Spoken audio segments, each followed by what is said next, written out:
الحمد للہ رب العالمین والصلاة والسلام علی رسولہ الکریم وعلی آلہ وصحبہ اجمعین اما بعد۔ حدیث کا درس شروع کرتے ہیں۔ جو باب چل رہا ہے قسموں اور نظروں کے مسائل کے متعلق، تو اس باب میں اس سے پہلے جو درس ہوا تھا قسموں کے متعلق، قسم کس کی کھانا چاہیے، کس کی نہیں کھانا چاہیے اور کیسے کھانا چاہیے، اور اس میں کچھ قسمیں ہیں جو اس کو یمین غموس کہتے ہیں، یعنی جھوٹی قسمیں جس کو یعنی کھانا جو ہے جائز نہیں ہے، حرام ہے، یعنی ایسی قسمیں جس کے ذریعے سے کسی کا مال اڑا لیا جائے، تو یہ کبائر میں سے ہیں۔ اور کچھ قسمیں ہیں لغو قسمیں جو زبان زد خاص و عام ہیں، یعنی بات بات پر لا واللہ بلا واللہ اس طرح کے کلمات ہیں، تو ایسی قسموں کا اعتبار نہیں ہے، قسم لغو ہے، یعنی بغیر ارادی یا بغیر پختگی کے ساتھ جو قسمیں کھائی جاتی ہے، تو تکیہ کلام اس کو کہتے ہیں۔ تو ایسی قسموں پر کوئی جو ہے کفارہ نہیں ہے، اور اسی طریقے سے کوئی اگر قسم کھاتا ہے اور انشاءاللہ کہتا ہے تو پھر وہ قسم توڑنے پر اسے کفارہ دینا ضروری نہیں ہے، یعنی وہ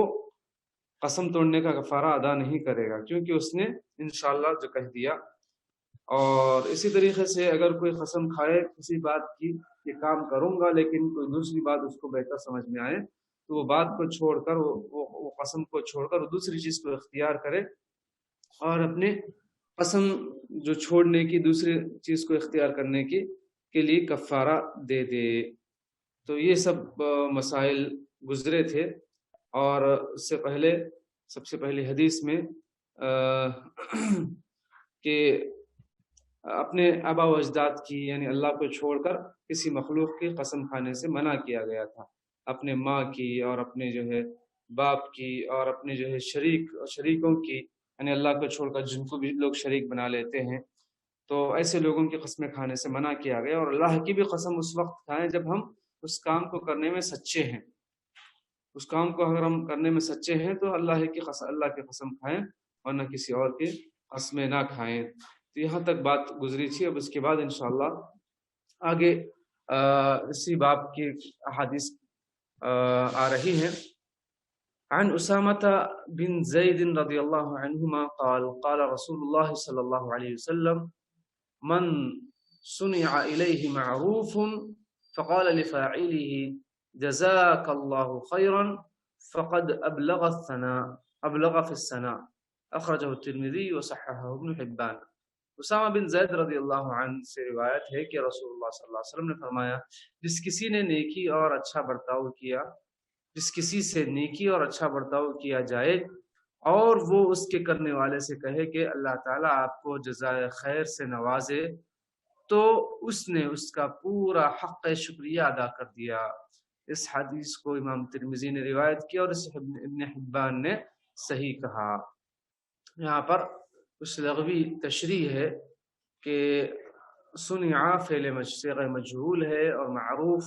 یعنی اس کا مطلب احسان اور عمدہ سلوک اور بھلائی اور نیکی ہے۔ فقط ابلغ فی الثناء یعنی اس نے اس کی تعریف کا پورا حق ادا کر دیا۔ اس حدیث کا اس باب میں ذکر کرنا غیر متعلق اور غیر موافق ہے۔ دراصل اس کے بیان کرنے کی اصل جگہ مقام باب الادب الجامع ہے، لیکن یہاں پر مؤلف رحمہ اللہ تعالی نے اس حدیث کو ذکر کر دیا ہے، جبکہ اس کی اصل جگہ دوسرے باب میں ہے جو اس کتاب کے آخری حصے میں باب الادب ہے، کتاب الجامع ہے۔ تو یہاں پر حدیث ایسے ہی بیچ میں داخل کر دی جا چکی ہے، آ چکی ہے، ہمارے باب سے اس کا تعلق نہیں ہے۔ اچھا، تو اس سے ایک مسئلہ جب بات آ چکی تو آپ کے سامنے واضح کر دوں کہ اگر ہمارے ساتھ کوئی جو ہے بھلائی کرے، کوئی ہماری مدد کرے، پانی لا کر دے، کوئی ہمیں کھانا لا کر دے، یا کوئی ہمیں جو ہمارے لیے کوئی تعاون کرے، یا ہمیں کوئی تعلیم دے، یا اس طرح کوئی بھی ہمارے ساتھ اچھا سلوک کرے، تو اگر ہم اس کو جزاک اللہ خیرہ کہیں گے تو اس نے اس کی تعریف کا پورا پورا حق ادا کر دیا، یعنی اللہ تعالیٰ آپ کو اس کا بہتر سے بہتر بدلہ دے جو دعا دی ہے۔ تو یہ اگر اس کا ہم جو ہے اس کی ہم پابندی کریں اور ہم جو ہے اپنی زبان پر یہ الفاظ کو رکھے اللہ کے نبی صلی اللہ علیہ وسلم نے جیسے کہ ہمیں سکھلایا ہے، بتلایا ہے۔ اچھا، اس کے بعد کی ایک روایت ہے جو نظر کے متعلق آ رہی ہے، جو ہمارے اس باب سے اس کا تعلق ہے۔ عن ابن عمر رضی اللہ عنہما عن النبی صلی اللہ علیہ وسلم انه نهى عن النذر وقال انه لا يأتي بخير وانما يستخرج به من البخیل، متفق علیہ۔ اور یہ مسلم کی حدیث ہے۔ ابن عمر رضی اللہ عنہما نے نبی اکرم صلی اللہ علیہ وسلم سے روایت کیا کہ آپ صلی اللہ علیہ وسلم نے نظر ماننے سے منع کیا ہے اور فرمایا کہ نظر سے کوئی خیر و بھلائی حاصل نہیں ہوتی، صرف بخیلی و کنجوسی کا مال اس طریقے سے نکال لیا جاتا ہے۔ یہ حدیث ہے، اس کا کیا مطلب ہے؟ حاصل کلام یہ ہے کہ نظر سے منع کرنا دراصل افضل کی طرف رہنمائی کرنا ہے، اور صدقہ و خیرات وغیرہ کا مطلوب کے حصول سے معلق کرنا کسی صاحب عظمت و مروت کے شایان شان نہیں ہے۔ یہ عمل تو ایسا بخیل آدمی کرتا ہے جو کبھی خرچ نہیں کرتا، اگر کرتا ہے تو اس کی عوض افضل چیز کی خواہش کرتا ہے، اور یہ ایسا شخص کرتا ہے جس کا دل صدقہ و خیرات کرنا نہیں چاہتا، اللہ ہے کہ جب اس کا ناطقہ بند ہو جائے، اس کی زبان بند ہو جائے اور حالات تنگ ہو جائیں تو حالات کی درستگی کے لیے صدقہ و خیرات کی نظر مانتا ہے۔ جب یہ مقصد حاصل ہو جاتا ہے تب صدقہ کرتا ہے، ورنہ خیرات نہیں کرتا۔ مثلا وہ کہتا ہے کہ اگر اللہ تعالیٰ نے مجھے میرے مرض سے شفا بخش دی یا میرے مریض کو صحت و تندرستی سے نواز دیا تو میں اتنا مال اللہ کی راہ میں خرچ کروں گا۔ اتنا مال خرچ کرنا میرے ذمے ضروری اور لازمی ہے، اور وہ مال تب خرچ نہیں کرتا جب اسے اس مرض اور صحت و تندرستی مل جاتی ہے، اگرچہ کرتے وقت بھی دل کی گھٹن موجود ہوتی ہے۔ لہذا نظر سے منع اس لیے کیا گیا کہ اس میں ایسا کمینہ پن ہے جو کسی پر مخفی نہیں ہے۔ اس کے علاوہ نظر ماننے والا یہ اعتقاد رکھتا ہے کہ اسے اس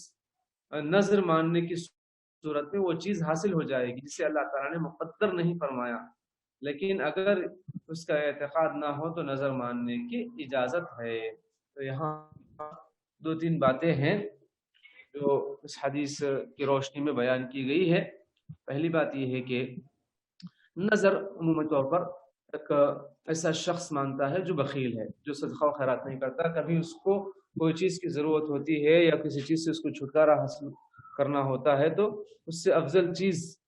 کو جو مانگتے ہوئے یعنی نظر مانتا ہے کہ میں اتنے لوگوں کو کھانا کھلاؤں گا، میں اتنے یعنی روپے خرچ کروں گا اللہ کی راہ میں اگر اس کو شفا ہو جائے میرے مریض کو یا میرے بیماری کو، یا پھر جو ہے مجھے یہ چیز حاصل ہو جائے، مجھے فلاں نوکری مل جائے، یا پھر میں امتحان میں کامیاب ہو جاؤں، اس طرح۔ تو ایسا شخص کا جو ہے عمومی طور پر دل چھوٹا ہوتا ہے، صدقہ خیرات نہیں کرتا، تو ایسے شخص سے یعنی صرف مال ہی نکالا جاتا ہے، یہ نظر ماننا اس کے لیے کوئی خیر و بھلائی نہیں لاتی ہے، اس سے منع کیا گیا ہے۔ افضل کیا ہے؟ ہمیشہ صدقہ و خیرات کرتے رہیں، اللہ کی راہ میں دیتے رہیں، لوگوں کو کھلاتے پلاتے رہیں، یہ افضل ہے۔ عمومی طور پر لوگ مشکل گھڑی میں اس طرح نظر مانتے ہیں کہ اگر اللہ تعالیٰ مجھے اس مصیبت سے نجات دے دے تو میں یہ کام کروں گا، میں وہ کام کروں گا، اگر نہیں دیا، اگر دے دیا تو بعض لوگ کیا کرتے ہیں، وہ کام نہیں کرتے، ایسے بھی ہیں، اور بعض لوگ کو وہ نظر کو پوری کرتے ہیں۔ یعنی بعض لوگ یعنی نظر مانتے ہیں کہ میں اتنے دن کا روزہ رکھوں گا اگر مجھے میرے امتحان میں کامیابی مل جائے یا پھر مجھے وہ چیز حاصل ہو جائے جو میں چاہ رہا ہوں، تو اس طرح بعض لوگ اس کو بھی پورا نہیں کرتے اور بعض لوگ پورا کرتے ہیں۔ تو اور بعض لوگوں کا یہ عقیدہ بھی ہوتا ہے کہ ہم جو نظر مانتے ہیں تو جو ہمیں جو چیز حاصل ہونا ہے وہ ضرور حاصل ہو کر رہے گی، اگرچہ کہ اللہ تعالیٰ تقدیر میں اس چیز کو نہ لکھے۔ تو تقدیر کا مسئلہ ہے یہاں پر کہ اگر آپ نظر مانے یا نہ مانے، جو چیز آپ کو حاصل ہونا ہے وہ حاصل ہو کر رہے گی، جو حاصل نہیں ہونا ہے جو حاصل نہیں ہو کر رہے گی۔ تو نظر ماننے سے آپ تقدیر میں کوئی تبدیلی نہیں لا سکتے ہیں، تو تقدیر کا مسئلہ ہو جاتا ہے۔ تو جو لوگ اس کا اعتقاد رکھتے ہیں کہ نظر ماننے سے جو چیز اللہ نے اس کی تقدیر میں نہیں لکھ رکھی ہے وہ چیز بھی حاصل ہوگی، تو اس کا نظر ماننا غلط ہے، اس سے منع کیا گیا ہے۔ ہاں، اگر جو شخص نظر مانے اور اس کا اعتقاد نہ ہو تو ٹھیک ہے، اس کو نظر ماننے کی اجازت ہے۔ بہرحال اس میں صدقہ و خیرات کرنے کی اہمیت اور فضیلت ہے، اور جو لوگ صدقہ خیرات نہیں کرتے ہیں ایسے لوگوں کی اس میں مذمت بیان کی گئی ہے۔ مصیبت کی گھڑی میں اللہ کے راہ میں خرچ کرتے ہیں، اور جب مصیبت کی گھڑی ختم ہو جاتی ہے تو پھر وہ لوگ صدقہ خیرات کرنے سے کتراتے ہیں۔ اور آج بھی بہت سے لوگ ہیں کہ بیمار ہو گئے تو میں اللہ کے راہ میں بکرا دے دوں گا، ذبح کر اللہ کے راہ میں جو ہے کھلا دوں گا، اس کو کٹوا کر غریبوں میں، غریب بچوں میں، یا پھر اس طرح کے لوگوں میں۔ تو بس اس کے بعد وہ بیماری ختم ہو جائے تو پھر صدقہ خیرات کرنے سے کتراتے ہیں، صدقہ خیرات نہیں کرتے۔ کوئی جو ہے ضرورت مند آیا بھی تو اس کو نہیں دیتے، اللہ نے جبکہ ان کو بہت کچھ دیا ہوتا ہے۔ تو یہ سب کام غلط ہے، بلکہ ہم نظر مانے تو غلط اعتقاد نہ رکھیں، اور اس کے علاوہ بھی ہم صدقہ خیرات کرتے رہے، یہ قابل تعریف ہے۔ اس کے بعد کی روایت دیکھیے، عن عقبة بن عامر رضی اللہ عنہ قال قال رسول اللہ صلی اللہ علیہ وسلم کفارة النذر کفارة یمین، رواہ مسلم، وزاد الترمذی فیہ اذا لم يسمه وصححه، ولأبي داود من حديث ابن عباس رضي الله عنهما مرفوعا من نذر نذرا لم يسمه فكفارته كفارة يمين، ومن نذر نذرا في معصية فكفارته كفارة يمين، ومن نذر نذرا لا يطيقه فكفارته كفارة يمين، وإسناده صحيح إلا أن الحفاظ رجحوا وقته، وللبخاري من حديث عائشة رضي الله عنها ومن نذر أن يعصي الله فلا يعصيه، ولمسلم من حديث عمران رضي الله عنه لا وفاء لنذر في معصية۔ اس طرح یہ حدیث ہے، اس حدیث میں نظر کا کفارہ کیا ہے وہ بیان کیا گیا ہے، نظر کا کیا کفارہ ہو سکتا ہے وہ بیان کیا گیا ہے۔ تو عقبہ بن عامر رضی اللہ عنہ سے مروی حدیث ہے کہ رسول اللہ صلی اللہ علیہ وسلم نے فرمایا، نظر کا کفارہ قسم توڑنے کا کفارہ ہی ہے۔ اگر کوئی نظر مانے اور نظر کو پوری نہ کرے تو پھر ایسا شخص کو کفارہ دینا ہوتا ہے، اور کفارہ کیا ہے؟ قسم کا جو کفارہ ہے، کفارۃ یمین۔ کفارۃ یمین کیا ہے؟ جیسے کہ اس آیت میں اعوذ باللہ من الشیطان الرجیم بسم اللہ الرحمن الرحیم لا یؤاخذکم اللہ باللغو فی ایمانکم، اللہ تعالیٰ تمہارے لغو قسم کی ان کا مواخذہ نہیں کرتا، ولکن یؤاخذکم بما عقدتم الایمان، لیکن تمہارا جو پختہ جو ارادہ ہو جاتا ہے قسم کھاتے وقت میں تو اس کو نہ کرنے پر اس کا مواخذہ کرتا ہے، بما عقدتم الایمان فکفارتہ، اگر تم نے قسم کھائی اور اس چیز کو پورا نہیں کیا، اس کام کو نہیں کیا تو اس کا کفارہ دینا ہوتا ہے۔ فکفارتہ اطعام 10 مساکین من اوسط ما تطعمون، پہلی بات ہے یعنی 10 مسکینوں کو جو اوسط درجے کے انداز میں ان کو کھلائیں جو تم کھاتے ہو۔ فکفارتہ اطعام 10 مساکین من اوسط ما تطعمون اہلیکم، تم کھلاتے ہو اپنے گھر والوں کو، او کسوتہم، یا ان کو کپڑے پہناؤ، اگر کھانے کی کھلانے کی استطاعت نہ ہو تو ان کو کپڑے پہناؤ، اور تحریر الرقبہ، یا پھر جو ہے وہ بھی استطاعت نہ ہو تو تیسرے نمبر پر غلام کو آزاد کرو۔ جو مسلمانوں کی حکومت میں جو جنگوں میں اور اس طرح کی چیزوں میں جو غیر مسلمین جو غلام ہو جاتے ہیں، لونڈیاں ہوتی ہے، تو ایسے لوگوں کو آزاد کرنے کا اس میں ذکر ہے۔ تحریر رقبہ، فمن لم یجد فصیام 3 ایام، جو اس کی بھی طاقت نہ رکھے تو 3 دن کے روزے رکھ لے، تو کفارۃ یمین ہے۔ تو جو شخص نظر مانے اور نظر کو پوری نہ کرے تو اس کا کفارہ قسم توڑنے کا کفارہ ہے، مسلم کی حدیث میں ہے۔ ترمذی نے اتنا اضافہ بھی کیا ہے کہ جب اس کا نام نہ لے، یعنی بس نظر مانے میں کچھ اللہ کی راہ میں دوں گا، انہیں بولا کہ بکرا دوں گا یا پھر جو ہے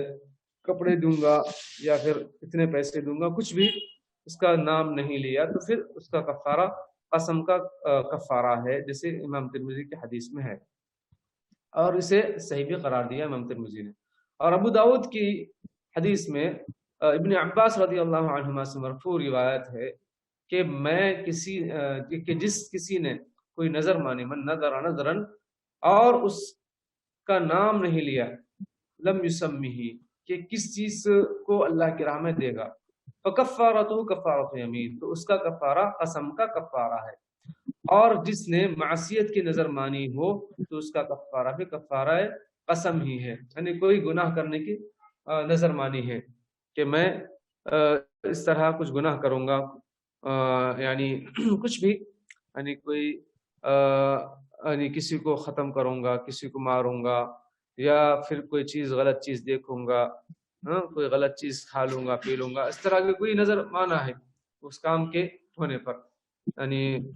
اس کو شفا ملنے پر، اس طرح کی، تو یہ معصیت کی نظر ہے، تو اس نظر کو پوری کرنا درست نہیں ہے، اس کو توڑنا پڑے گا اس نظر کو، تو نظر کو یعنی نہ کرے، وہ کام نہ کرے جس کی نظر مانی ہے، جو اللہ کی نافرمانی والی نظر ہے، اس کا کفارہ دے دے، اور اس کا کفارہ بھی کفارہ قسم ہے، قسم ہی کا کفارہ ہے۔ اور جس نے ایسی نظر مانی جس کی طاقت وہ نہیں رکھتا ہے تو اس کا کفارہ بھی قسم کا ہی کفارہ ہے، یعنی کوئی شخص نظر مانا کہ میں یہاں سے کعبۃ اللہ تک پیدل چل کر جاؤں گا اور وہاں جا کر حج کروں گا یا عمرہ کروں گا پیدل چل کر، نظر مان لیا، تو پھر نہیں کر سکتا، وہ سواری نہیں ہے اور اس کو راستہ نہیں معلوم ہے، وہ کمزور ہے، نظر پوری نہیں کر سکتا، اس کے پاس طاقت نہیں ہے، بہت کم لوگ اس طرح ایسی چیزوں کو کر سکتے ہیں۔ تو اگر ایسی چیزوں کی نظر مانی جس کی اس کے پاس طاقت نہیں ہے، اگر کوئی نظر مانا کہ میں جو ہے ایک 2 کروڑ روپے اللہ کے راہ میں دوں گا اگر مجھے صحت ہو جائے، اس طرح کوئی نظر مان لیا، لیکن اس کے پاس 1 لاکھ روپے بھی نہیں ہے، 2 کروڑ کی بات تو دور کی بات ہے، تو اگر اس طرح کی کوئی نظر مان لیا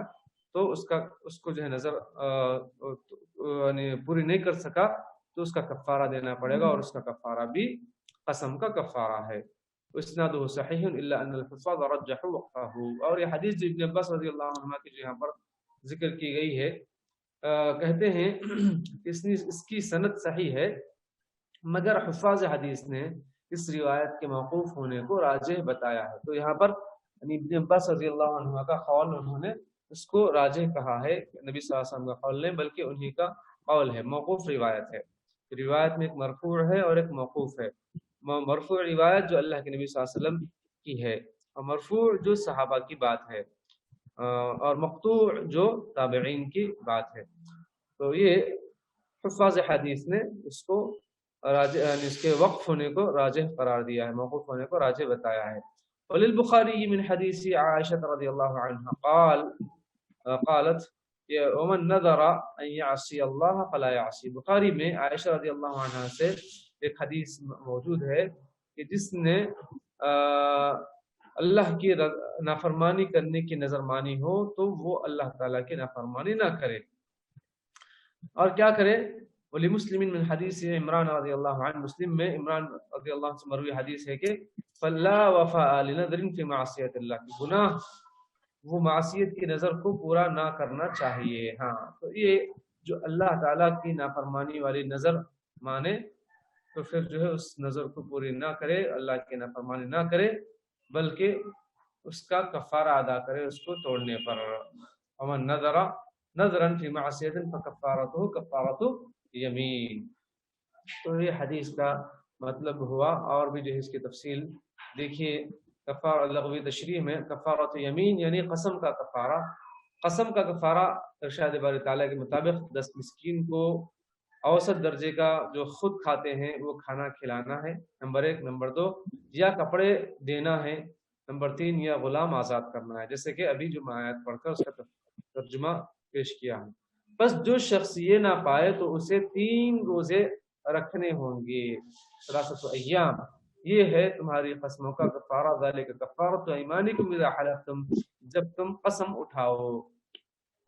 یہ اللہ عز و جل نے ذکر فرمایا ہے۔ تو اور اس کے بعد حدیث میں جو لفظ ہے اذا لم یسمہ، جب نظر ماننے والا نہ تو نظر کا نام لے اور نہ اسے معین کرے کہ کیا چیز دے گا، بلکہ مطلقاً نظر مانے کہ اگر اللہ نے مجھے شفا دی تو میں کچھ دوں گا اللہ کے راہ میں۔ اس قول کی بنا پر کہ میں نے کوئی نظر مانی، یا یوں کہے کہ مجھ پر نظر لازم ہے، اس طرح کے کچھ الفاظ کہہ دے کہ مجھ پر نظر لازم ہے یا میں نے کوئی نظر مانی ہے، اور اس نظر کا تعین نہ کرے کہ وہ روزہ رکھے گا یا کوئی اور عمل کرے گا، تو یہ حدیث میں یہ ہے کہ ایسا شخص اگر اس نظر کو پورا نہ کرے تو پھر کفارہ یمین کا کفارہ دے، یعنی قسم کا کفارہ وہ دے۔ یہ حدیث معصیت کی نظر میں کفارے کے واجب ہونے کا تقاضا کرتی ہے، یعنی کوئی معصیت کی نظر مانے، گناہ کی نظر مانے اور اس کو پورا بھی نہ کرے، اس کو پورا نہیں کرنا چاہیے، تو اس کا کفارہ بھی یمین کا کفارہ ہے اور واجب ہے۔ امام احمد رحمہ اللہ، امام اسحاق بن راہویہ رحمہ اللہ کی یہی رائے ہے، مگر جمہور علماء ان دونوں کی مخالفت کی ہے۔ یعنی حدیث کی روشنی میں تو امام احمد، امام اسحاق بن راہویہ، یہ لوگ کہتے ہیں کہ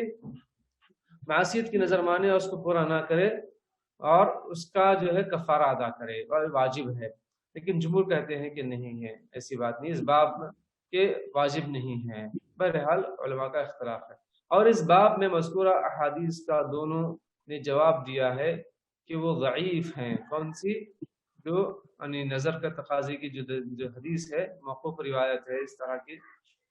یہ جواب دیا ہے جمہور نے، مگر شارح ترمذی تحفۃ الاحوذی میں کہا ہے کہ اس حدیث کے بہت سے طرق ہیں، ان سے حجت پکڑی جا سکتی ہے، لیکن جمہور کا جو کہنا کہ حدیث ضعیف ہے، یہ اس کی جو ہے یعنی بات صحیح نہیں ہے، چونکہ اس کی بہت سی ایسی اسناد ہیں، بہت سی ایسی روایتیں ہیں جس سے اس حدیث کو تقویت ملتی ہے اور حدیث قابل حجت ہو رہی ہے۔ بہرحال یہ حدیث کا ترجمہ اور اس کی تشریح ہوئی، اور اس کے بعد ایک حدیث دیکھتے ہیں۔ اب کس طرح سے لوگ نظریں مانتے ہیں، یہ دیکھیے اس حدیث میں آ رہا ہے، یعنی کیسی جو ہے لوگ نظر مانتے ہیں۔ وعن عقبة بن عامر رضی اللہ عنہ قال نظرت اختی ان تمشي الى بيت الله حافية يا حافية فأمرتني أن أستفتي لها رسول الله صلى الله عليه وسلم فاستفتيته فقال النبي صلى الله عليه وسلم لتمشي ولتركب، متفق عليه واللفظ لمسلم۔ عقبہ بن عامر رضی اللہ عنہ کی روایت ہے کہ میری بہن نے بیت اللہ تک ننگے پاؤں چل کر جانے کی نظر مانی تھی، اور اس نے مجھے حکم دیا کہ میں اس کے لیے اس معاملے میں رسول اللہ صلی اللہ علیہ وسلم سے دریافت کروں۔ چنانچہ میں نے آپ صلی اللہ علیہ وسلم سے فتویٰ طلب کیا تو نبی اکرم صلی اللہ علیہ وسلم نے فرمایا وہ پیدل بھی چلے اور سوار بھی ہو لے۔ بخاری مسلم کی روایت ہے۔ تو یہاں پر اللہ کے نبی صلی اللہ علیہ وسلم نے یعنی جو نظر پوری نہیں کر سکتی ہے، ایسی چیز جو وہ کر نہیں سکتی ہے، تو ایسی چیز کو آپ صلی اللہ علیہ وسلم نے چھوڑنے کا حکم دیا۔ ولی احمد والاربعۃ فقال ان اللہ لا يصنع بشقاء اختك شيئا مرها فلتختمر ولتركب ولتصم 3 ایام۔ مستند احمد اور چاروں ائمہ کتب یعنی ابو داؤد، ترمذی، نسائی، ابن ماجہ میں ہے کہ آپ صلی اللہ علیہ وسلم نے فرمایا اللہ تعالیٰ تیری بہن کو تکلیف و مشقت میں مبتلا کر کے کیا کرے گا، اسے حکم دو کہ چادر اوڑھ لے اور سوار ہو جائے اور 3 دن کے روزے رکھ لے۔ تو اس حدیث میں ہمیں یہ بات بتائی گئی کہ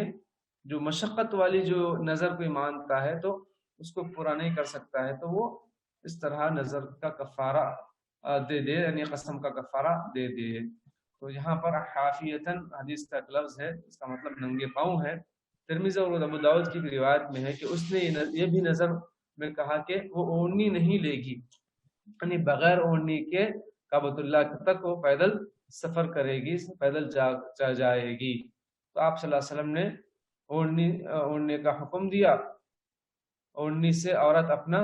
سر ڈھانپے اور پھر جو ہے سوار بھی ہو جائے، سوار بھی ہو کر جا سکتی ہے اور اس کا کفارہ دے۔ تو اللہ عز و جل تو اس عورت کی جو نظر ہے اس سے وہ کیا اللہ تعالیٰ کو فائدہ ہوگا؟ کچھ فائدہ نہیں ہوگا۔ اللہ کیا کرے گا؟ یعنی اللہ تعالیٰ کو کیا فائدہ ہوگا کہ وہ پیدل چل کر جائے، اتنی دور اتنی مشقت برداشت کرے؟ تو یہاں پر اس لیے اللہ کے نبی صلی اللہ علیہ وسلم نے جو نظریں مانی تھی اس کو توڑنے کا حکم دیا۔ دوپٹہ اوڑھ لے، اس لیے کہ عورت کا سر بھی پردہ ہے اور اس کا کھولنا گناہ ہے، اور معصیت کی نظر کو پورا کرنا یہاں پر ضروری نہیں ہے۔ تو یہاں پر معصیت کی اس نے نظر مانی تھی یہاں پر کہ چہرہ کھول کر سر کھول کر جائے گی، یعنی کوئی دوپٹہ نہیں اوڑھے گی، ایک تو معصیت کی نظر ہے، اور پیدل چل کر جانے کی نظر جو پورا نہیں کر سکتی۔ تو یہاں پر حدیث میں اللہ کے نبی صلی اللہ علیہ وسلم نے اس کو 3 دن روزے رکھنے کا حکم دیا کہ معصیت کی نظر میں کفارے کے وجوب کے جملہ دلائل میں سے یہ بھی ایک دلیل ہے۔ یعنی مطلب جو شخص گناہ کی نظر مانے اور اس کو پورا نہیں کرے، اور ویسا شخص کیا کرے، اس نظر کو پورا نہ کرے اور اس کا کفارہ دے دے، اس کی ایک دلیل یہاں پر ہمیں ملتی ہے۔ اللہ کے نبی صلی اللہ علیہ وسلم فرماتا ہے، حاصل کلام اس حدیث سے یہ ہے کہ اس حدیث کی روح سے اگر کسی نے بیت اللہ شریف کی طرف پیدل یا ننگے پاؤں چل کر جانے کی نظر مانی ہو تو ایسی نظر کا پورا کرنا ضروری اور لازمی نہیں، خواہ چل کر جانے سے عاجز بھی نہ ہو۔ امام شافعی رحمۃ اللہ تعالیٰ کی یہی رائے ہے۔ تو بہت سے لوگ ایک شوق میں اس طرح کی نظریں مانتے ہیں، ایسی چیزیں کرنا صحیح نہیں ہے۔ اور بعض لوگ بڑے فخر بھی کرتے ہیں کہ ہم پیدل چل کر گئے، ہم جو ہے سائیکل پر گئے، فلاں ہم راستے سے جو ہے اتنی مشکلات کو برداشت کر گئے۔ یہ سب جو ہے نظر ماننا جائز نہیں ہے۔ اگر کر بھی سکتا ہے تو امام شافعی رحمۃ اللہ کے قول کے مطابق اس کو کرنا لازمی نہیں ہے۔ اور اس کی بات کی حدیث دیکھیے، کوئی اگر نظر پوری کرے، نظر مانے اور اس کو نظر پوری کرنے سے پہلے ہی موت آ جائے تو اس کے ولی کیا کرے؟ اس نظر کو پورا کرے یا نہ کرے؟ اس سلسلے میں حدیث ملتی ہے۔ عن ابن عباس رضی اللہ عنہما قال استفتى سعد بن عبادة رضی اللہ عنہ رسول اللہ صلی اللہ علیہ وسلم في نذر كان على أمه توفيت قبل أن تقضيه فقال اقضه عنها۔ حضرت عبداللہ بن عباس رضی اللہ عنہما سے روایت ہے کہ حضرت سعد بن عبادہ رضی اللہ عنہ نے رسول اللہ صلی اللہ علیہ وسلم سے اس نظر کے متعلق پوچھا جو اس کی والدہ پر تھی اور وہ اسے پورا کرنے سے پہلے ہی وفات پا گئی تھی، تو آپ صلی اللہ علیہ وسلم نے فرمایا تو اس کی طرف سے پوری کر دے، یعنی وہ نظر پوری کر۔ بخاری مسلم کی حدیث ہے۔ تو اس حدیث سے ہمیں یہ پتہ چلتا ہے کہ حقوق واجبہ مالیہ کو پورا کرنا میت کے وارثوں کے ذمے واجب ہے، یعنی وہ حقوق جو واجب ہے یا پھر وہ مالی حقوق ہیں، تو اس طرح کے جو حقوق ہے اس کو اس کے وارثین پورا کریں گے، اور اس کے لیے میت کی طرف سے اسے پورا کرنے کی وصیت ضروری نہیں ہے، گرچہ کہ میت وصیت نہ کرے تب بھی جو ہے اس کے وارثین اس کو پورا کریں گے۔ جیسے کہ نظر مانی تھی کہ شاید روزہ رکھے گی یا پھر اس طرح کی کوئی نظر تھی لیکن پورا نہیں کر سکی تو پھر اس کی طرف سے روزہ رکھا جائے گا۔ نظر مانی تھی کہ کچھ بچوں کو کھانا کھلائے گی، کچھ غریبوں کو کھانا کھلائے گی، کچھ لوگوں کو کپڑا پہنائے گی، اس طرح کی کچھ بھی نظر تھی لیکن وہ پورا نہیں کر سکے تو پھر ان کی طرف سے وہ نظر پورا کرنا وارثوں کے لیے ضروری ہے۔ یہ واجب حقوق میں سے گرچہ کہ اس کی وصیت بھی نہ کیے ہوں۔ ورثاء کو از خود ہی اپنی ذمہ داری کا احساس ہونا چاہیے۔ ورثاء میں اولاد بالخصوص اسے پورا کرنے کی زیادہ ذمہ دار ہے۔ اب ہمارے پاس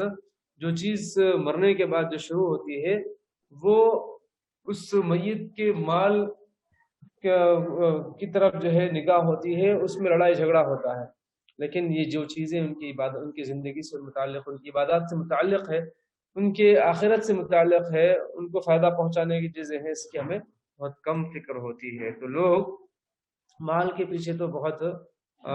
سر جوڑ کر بیٹھتے ہیں اور بہت ہی جو ہے لڑائی جھگڑا کرتے ہیں، لیکن ایسی چیزوں کے سلسلے میں انہیں کوئی فکر نہیں ہوتی ہے. بعض لوگ تو اپنے بھائی بہن کا یا اپنے بھائی کا، اپنے اگر بہن کا زور ہے تو بھائی کا مال، بھائی کا زور ہے تو بہن کا مال، ہاں ایک دوسرے کا مال ہڑپ کرتے ہیں، زمینیں ہڑپ کرتے ہیں، غلط سر طریقے سے جو ہے دستخط کروا لیتے ہیں، اور نعوذ باللہ من ذالک وہ اللہ تعالیٰ کے پاس مجرم قرار پاتے ہیں. تو ایسے لوگوں سے اللہ تعالیٰ کی پناہ ہم طلب کرتے ہیں کہ ایسے لوگوں کو چاہیے کہ اللہ سے ڈریں اور جو میت کے جو حقوق ہیں اس کو ادا کریں، اور جو آپ اگر وارث ہیں تو اس وراثت کا جو آپ کا جو حق ہے وہی لے، اور اپنے کسی بھائی کا، بہن کا یا کسی اور رشتہ دار کا حق نہ ماریں. اس میں اللہ تعالیٰ سے ڈرتے رہیں. اس حدیث میں ایک راوی ہے سعد بن عبادہ رضی اللہ عنہ. یہ کون تھے؟ یہ قبیلہ خزرج کے سردار تھے. اوس اور خزرج مدینے کے دو قبیلے تھے مسلمانوں کے. تو ایک قبیلہ خزرج کے سردار تھے سعد بن عبادہ رضی اللہ عنہ. تمام غزوات میں انصار کا علم ان کے ہاتھ میں ہوتا تھا. بڑے سخی تھے اور سردار بھی تھے. عربی لکھنا جانتے تھے، پیرا کی اور تیر اندازی کے ماہر تھے، اور اسی لیے ان کو کامل یعنی حرفن مولا کہتے تھے. کثرت سے صدقہ و خیرات کرنے والے تھے. ابو بکر صدیق رضی اللہ عنہ کی بیعت کیے بغیر مدینہ سے نکل گئے تھے. ان کو جن نے دمشق کے مضافات حوران میں 14 یا 15 یا 16 ہجری میں قتل کر دیا گیا تھا. رضی اللہ عنہ وارضا، یعنی شہادت نصیب ہوئی. تو اس طرح ایک حدیث یہاں پر اور بھی ہے. 3 منٹ کا وقفہ ہے، اور اس کی جو ہے اور بھی تفصیلات آگے نظر کے سلسلے میں آ رہی ہیں. 3 حدیثیں اور بھی ہیں. تو لہٰذا میں سمجھتا ہوں کہ آئندہ درس میں ان حدیث کو میں یہاں پر ہم ذکر کریں گے. بس یہاں تک ہم روکتے ہیں. وآخر دعوانا الحمد لله رب العالمين وصلى الله على النبي الكريم والله تعالى أعلم وصلى الله وسلم وبارك على نبينا محمد وعلى آله وصحبه أجمعين.